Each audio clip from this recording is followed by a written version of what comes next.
অবাধ্য স্ত্রী কি ভরণপোষণ পাবে? আসুন আজকে জানবো এই ভিডিওটির মাধ্যমে। বাংলাদেশের পারিবারিক আইনে স্বামী স্ত্রীর ভরণপোষণ একটি গুরুত্বপূর্ণ বিষয়। স্বামী তার স্ত্রীর ভরণপোষণ দিতে বাধ্য, তবে সেটি শর্ত সাপেক্ষে। যদি স্ত্রী স্বামীর সাথে বৈধভাবে সংসার করতে রাজি হয়, তাহলে তিনি ভরণপোষণ পাবে। কিন্তু স্ত্রী যদি বিনা কারণে স্বামীর সংসার ত্যাগ করে, স্বামীর বৈধ নির্দেশ অমান্য করে অথবা অন্য কোথাও চলে যায়, তাহলে তাকে আইন অনুযায়ী অবাধ্য ধরা হবে।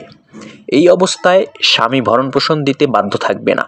তবে স্ত্রী যদি যৌক্তিক কারণে আলাদা থাকেন, যেমন স্বামীর নির্যাতন, যৌতুকের দাবি বা নিরাপত্তাহীনতার কারণে, তাহলে তিনি অবাধ্য নন।